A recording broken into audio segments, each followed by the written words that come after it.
And at the same time, I want you to identify and notice high impact, low lift strategies that I believe, and that I've seen in the classroom, get students in the text, staying in the text, rooted in the text throughout class. Like literally just as much time consuming, talking about, and writing about text. The idea is you can apply this to anything. I know we don't, like, there's mixed feelings about my perspectives. Are they mixed? Are the feelings mixed? I don't know. Yes. But, okay.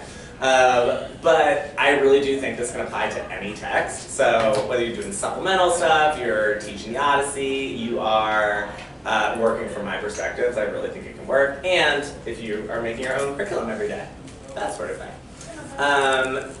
Why we're doing this. The more time our students are in text, the better. They're going to learn more, they're going to think more, they're going to engage more. And there's so many things that suck us away from reading in an English class. Like I know from personal experience, like there's so many pieces. Hi! There's so many pieces that take me away from rigorous time in text, and you can plan around that. Also, lesson execution is very hard, especially when you have like little 9th graders running around and things like that. Literally. Literally.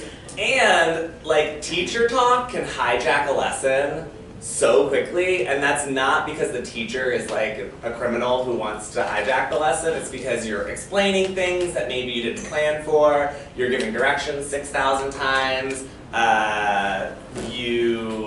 like the questions are too hard, so then students aren't able to like rise up to the questions, so you're explaining every single thing so that they write something down. Things like that. Guilty as charged over here. Any questions?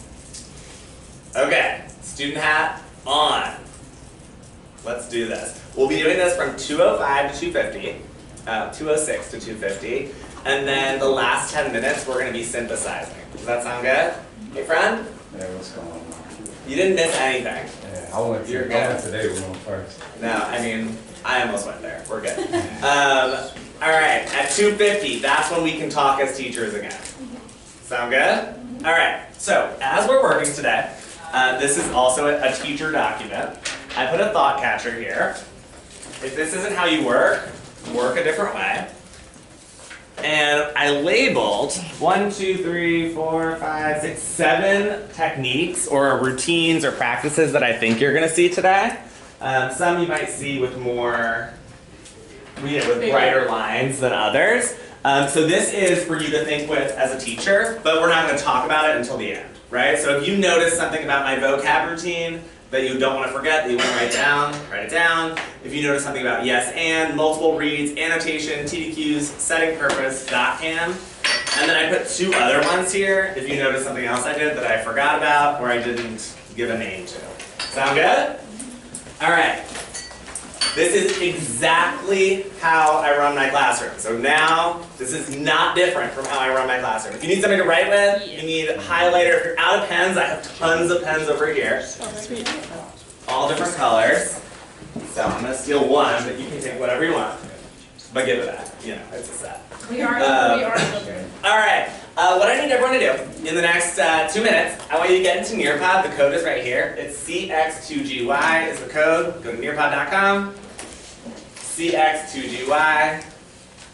And when you're in, say I'm in. Always interrupting my class. Do I? And if anybody wants candy, there's some here.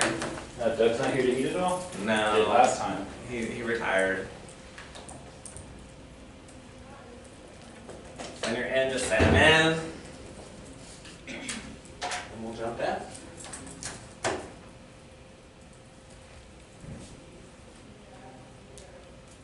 I'm in. In! You win. Sorry. You're good. Oh, right here, sorry. Oh, you're going to be so annoyed. That's the seat where no one can ever see anything, right? No, I'm in. I was just... In? Alright. I appreciate the energy. Just because I know I'm going to get it back. I have 2 people in. You're in? You're in. These pens are nice. Right? I love them. Those are like one of my favorites. favorite kind of puns. Okay. You're in? You're good? It writes more Milan's like working a pen, on it. like the typical. You're in? Felt.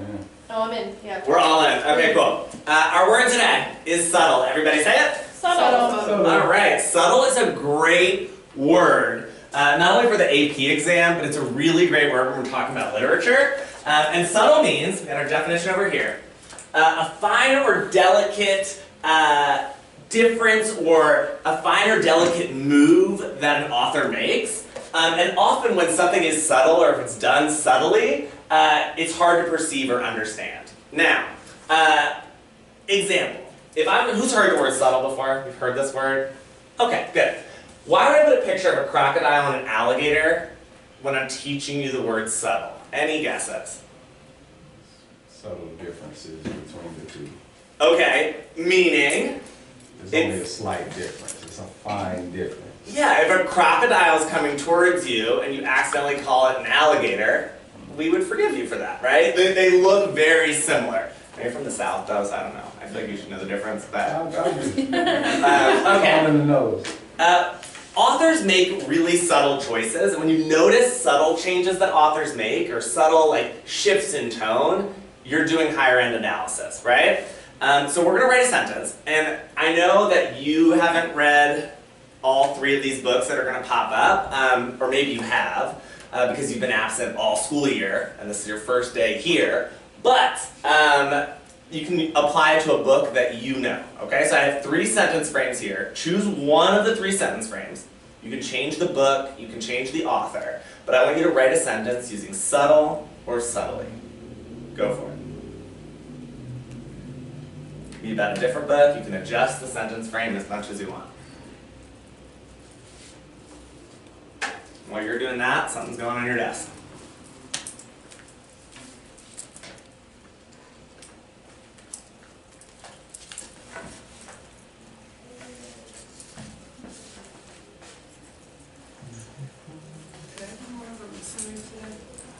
Yeah. Just feeling like you just need to step back a bit? I'm good with it. And that would apply if you were a student as well.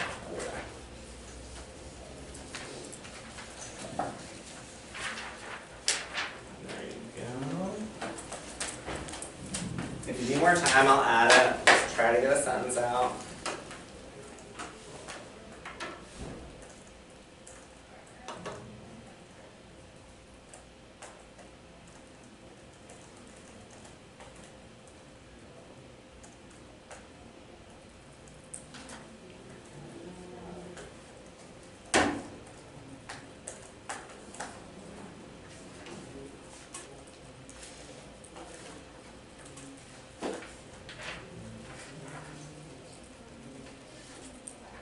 All right, who needs more time?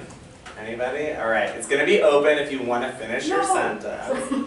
I had such a good answer. Oh, It's all right. you're not gonna lose it. You're not gonna lose it. It's still gonna be there. Sorry. But I would love. Let's start with volunteers. Who wants to put their sentence out there for us to hear? Go for it, Hannah. Williams signals a subtle shift in tone by changing the syntax of her sentences in the paragraph. Stop it out. Good. All right. Syntax?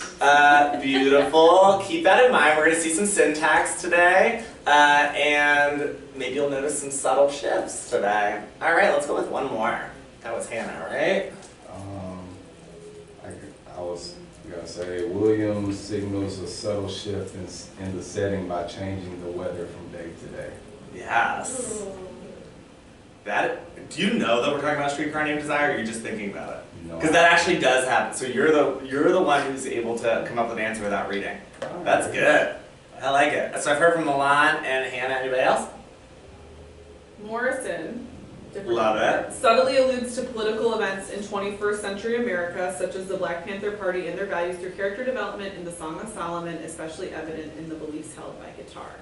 Yes, you have read the book. I really wanted you to check. 100%. Yeah, that really does work. Thank So, you, Ian. I heard from Carolyn, Hannah, Milan, and anybody else? Let's move on. Save that sentence. It's coming back. You know we're going to use this word again. How many days until the AP exam? 10. 2 or 10. Very good. There are 49 days until the A&B exam.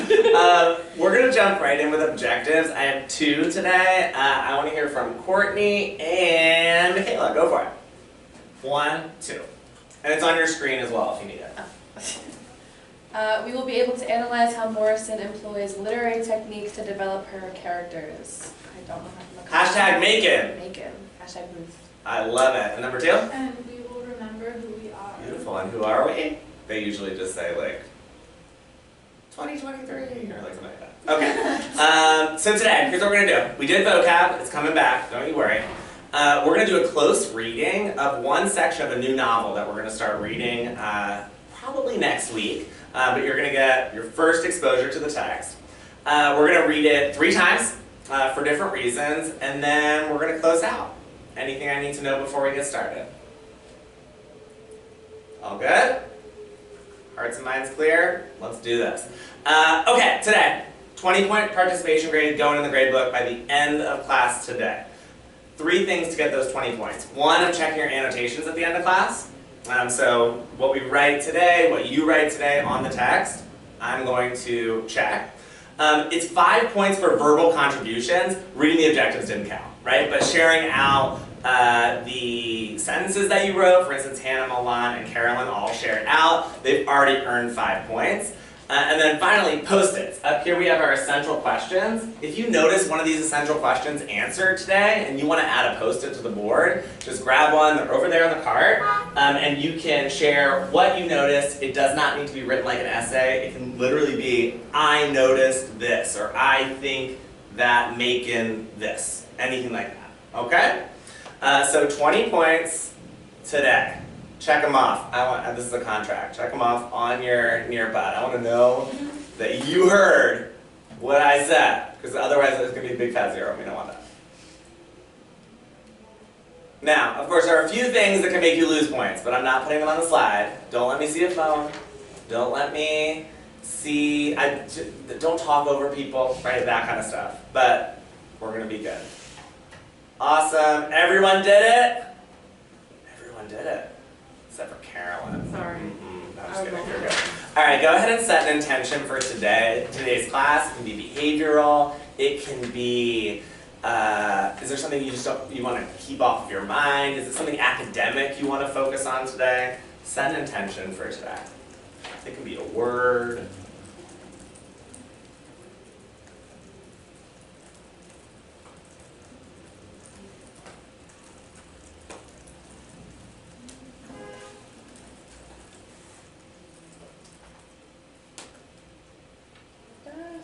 If you ran out of time, did you set your intention? Is it in your mind? That's all it's meant for. All right, I got 100% on Nearpod. Beautiful. Love to hear it. Big question today. We're going to dig into the text. We're going to look at a small excerpt from the text. This is our big question. I would love, Ziegler, go for it. Read it for us. Our big question. I thought you meant the whole text. Oh, no. That's How does dramatic. Morrison employ literary techniques to develop the dead family's complex dynamic? Beautiful, dead, weird, right? Go for it. Michaela, read it for us. The same one. Same one. Let's get it in our brains. How does Morrison employ literary techniques to develop the dead family's complex dynamic? Awesome, Hannah. One more time. How does Morrison employ literary techniques to develop the dead family's complex dynamic? Okay, that question's coming back. We are going to read the text that's in front of you. This is 3 pages from, so if you flip to the other side, you'll see the last little bit that I couldn't fit on the front side. This is 3 pages from our new novel, Song of Solomon by Toni Morrison. It's from a little bit into the text, okay, so I didn't give you the first 3 pages of the text. There are going to be questions that go off in your mind, no big deal. You're thinking about this text, what's in front of you, don't worry about if you don't know who a character is, things like that, no big deal whatsoever. And we're going to read to find out how the dead family operates. Okay, so this book is about the dead family, and we're reading to find out how they operate. And our first read is literally enjoying, hearing, processing the text. We're not doing any like super heavy lifting with our first read, okay? And because I'm not super familiar with the readers in the room and how you feel about reading aloud, reading silently, I want you to vote whether you would rather read it silently or have Mr. Eaton read it, and we'll see how it goes.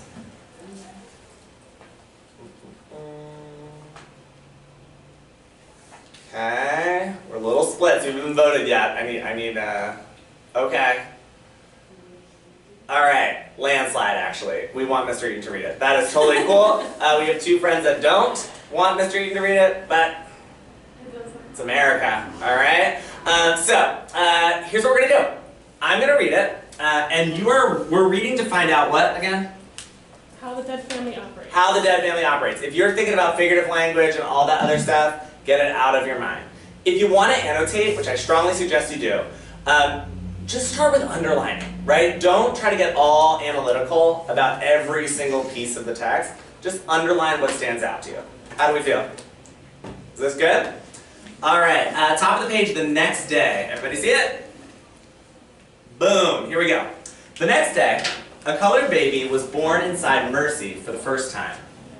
Mr. Smith's blue silk wings must have left their mark, because when the little boy discovered at 4 the same thing Mr. Smith had learned earlier, that only birds and airplanes could fly, he lost all interest in himself. To have to live without that single gift saddened him and left his imagination so bereft that he appeared dull even to the women who did not hate his mother. The ones who did, who accepted her invitations to tea and envied the doctor's big dark house of 12 rooms and the green sedan, called him peculiar. The others, who knew that the house was more prison than palace, and that the Dodge sedan was for Sunday drives only. I see people already underlined, that's interesting. Okay. Sunday drives only, felt sorry for Ruth Foster and her dry daughters, and called her son deep, even mysterious. Did he come with a call? You should have dried it and made him some tea from it to drink. If you don't, he'll see ghosts. You believe that? I don't, but that's what the old people say. Well, he's a deep one anyway. Look at his eyes. And they pried pieces of baked-too-fast sunshine cake from the roofs of their mouths and looked once more into the boy's eyes. He met their gaze as best he could until after a pleading glance toward his mother, he was allowed to leave the room. It took some planning to walk out of the parlor. His back washed with the hum of their voices, open the heavy double doors leading to the dining room, slip up the stairs past all those bedrooms, and not arouse the attention of Lena and Corinthians, sitting like big baby dolls before a table heaped with scraps of velvet. His sisters made roses in the afternoon, bright, lifeless roses that lay in peck baskets for months until the specialty buyer at Gerhardt sent Freddie the janitor over to tell the girls that they could use another gross. If he did manage to slip by his sisters and avoid their casual malice, he knelt in his room at the windowsill and wondered again and again why he had to stay level on the ground. The quiet that suffused the doctor's house then, broken only by the murmur of the women eating sunshine cake, was only that, quiet. It was not peaceful, for it was preceded by and would soon be terminated by the presence of Macon dead. Solid, rumbling, likely to erupt without prior notice, Macon kept each member of his family awkward with fear. His hatred of his wife glittered and sparked in every word he spoke to her. The disappointment he felt in his daughters sifted down on them like ash, dulling their buttery complexions and choking the lilt out of what should have been girlish voices. Under the frozen heat of his glance, they, tripped over door sills and dropped the salt cellar into the yolks of their poached eggs. The way he mangled their grace, wit, and self-esteem was the single excitement of their days. Without the tension and drama he ignited, they might not have known what to do with themselves. In his absence, his daughters bent their necks over blood-red squares of velvet and waited eagerly for any hint of him, and his wife, Ruth, began her days stunned into stillness by her husband's contempt, and ended them wholly animated by it. Okay. A lot. Okay. Raise your hand if you did some sort of annotation, like even if it was just underlining or highlighting. Okay. So we have the 5 of us here. Sundus is gonna just be in her own like cocoon of comfort today. All right. I want everyone to look at what they underlined, look at what they noticed, and I just want you to do a quick swap. But because we have an uneven number, let's just like pass them around in a circle, sort of. So we're gonna go bum, bum, bum. You get what I'm saying, all right? Pass to your left, the person on your left, and here, I can do delivery. And I just want you to take just 30 seconds. Look at their paper. Is there anything you noticed that they didn't notice? Is there something you want to co-sign? Just take 30 seconds. And just interact with the text. Like, is there? You can write on there. You can say, yeah, me too. I noticed this too, or you can underline something you noticed. Go for it. No rules here.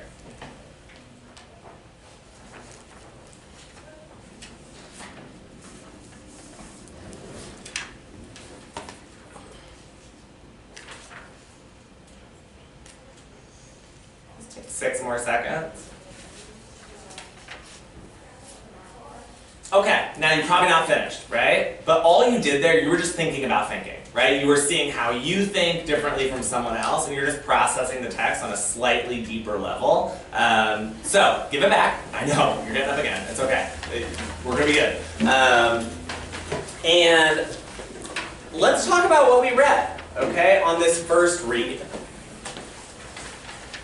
We are gonna do what is called a yes and. Now, we do this every single day, but you guys have been absent all school year, so we're going to do it together for the first time, all right? And here's how it works. For the next 2.5 minutes, we're going to talk about what happened in this text, okay? And there's no buts, there's no I have a question, it's only yes and it's just what happened. So for instance, I'll get us started. The young boy wants to fly. Jump in, not over, yes and. And we have to keep going until this timer runs out. What else? And if you go out of order, doesn't matter. Don't type anything, just talk. What do we got? But he has, yes and he has no wings to fly. Jump in, not over. Yes, and he has 2 sisters named Lena and Corinthians.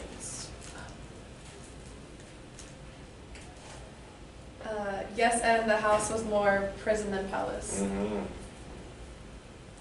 Oops, I forgot to mark these down. Keep going. These are great verbal contributions. Yes, and Macon is really, really rich to his family. Yes, and those who do not understand the young boy don't know what to call him. Yes, and there is a casual malice between or from his sisters to him. Yes, and it seems like some people don't like his mother. Yeah. Keep going, there's more here. It can be wrong. Yes, and they seem like they don't like the daddy. Yes, and but they also seem to kind of like him. Or they get something out of these interactions. Yes, and it doesn't feel peaceful at all. Yes, and he's described as mysterious.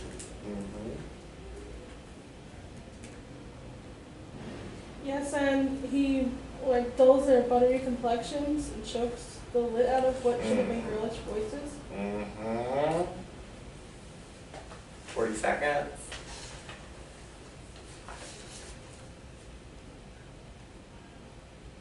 Yes, and he sounds like a typical old school father that we see in texts. I'll tell you, he's more complex than he seems. Yes, and the patriarchy. Yes. Yes, and I don't know if this was said, but I'm really getting hung up on the names of some of the characters. And what is the meaning behind them? Like, I'm seeing like some religious undertones, but also like just some nouns that you wouldn't necessarily expect to be department name. You don't know anyone named First Corinthians or? No. Okay, got it. All right. Second read. You ready? I didn't tell you anything about whether you're right or wrong. Here we go. Second read. You are going to read this on your own. I'm going to give you 3 questions, okay? You can do a complete read, or you can just access different moments in the text as we're answering questions. Actually, you know, let's do this. Never mind. We're doing it my way. Here we go. I'm going to put 3 questions on the board. You're going to answer them. The only criteria for success is that you include some sort of embedded piece of evidence, okay? And when I say embedded, all I mean is you take some phrase, some word from the text to answer the question, and you put that part in quotes. Please don't write an essay. That's not what we're looking at here. We're unlocking for comprehension key moments in the text that I want you to see. We're going to get to the analysis part later. These questions are going to feel pretty surface level, but they're going to ask you to go back in the text, okay? There's 2 minutes each on each question, but if we need more time, we can take it. It's totally fine. Sound good? First question, silent, independent, going back in the text. Make sure there's at least 1 phrase in there that you're going to include. Go for it.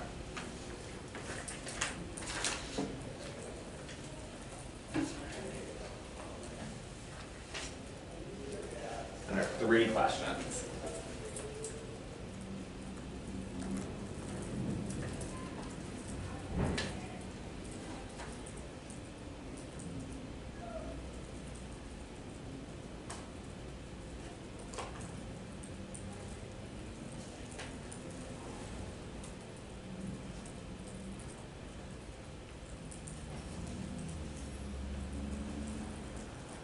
Don't let the timer scare you. I'll reset it if we need it. Anyone want candy? Yes, now? Oh my god. Weirdos.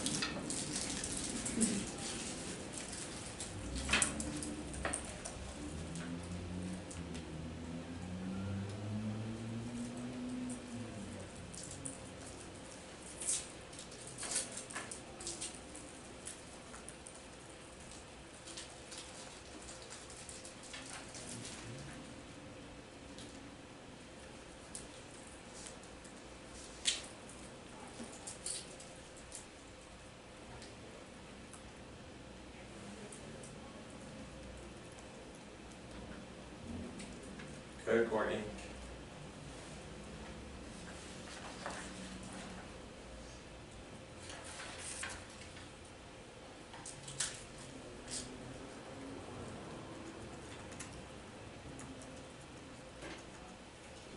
It's not going to lose your answer. Don't feel like you have to submit if you're not ready.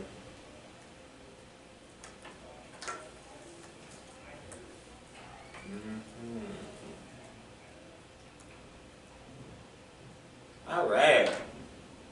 I'm sure many of you need more time. That is A-okay. Here's what I want you to do. Turn and talk to someone next to you just share your answer or what you noticed, and then be ready to tell me if it was different than what the other person noticed. Go for it. Take 30 seconds. Good. I said the true boy has an intense desire to fly. I said that his personality is incredibly dull, but also the specific words I am looking for. Well, his desires are rooted in wanting to fly, even though he embarked early on. I said, you know that he seems more quiet because he slips up the stairs and tries to get around attention from his sister. This seems to be a source of how others perceive and interact with him. Yeah, that's good. A little sociology thrown in there. I saw that. That was good. Everyone answered that question correctly. Does anyone have a desire to share their answer? Sure. Go for it. I said the little boy has a low self-esteem as evidenced by he lost all interest in himself. This seems to be as a result of how others perceive and interact with him. Snap it out. Good. Would someone like to point out what evidence did Victoria embed in her response? He lost all interest in himself. Beautiful. See how it just flows right through the sentence? It's just embedded right in there. Let's do one little stretch opportunity for next time. Ready? See where she says, this seems to be as a result? Everyone see that? Next time, anytime you're tempted to say this, I saw this in a couple responses, make sure there's a noun right after it. This, let's see, the little boy has low self, this feeling, or this tendency seems to be, or this, I don't know, he lost all interest in himself, this, Perception? I like it. That's good. Okay, so next time just make sure there's a noun after this. Sound good? Okay. No one used subtle. I'm surprised. Okay, second question. Go for it.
Don't worry about the timer.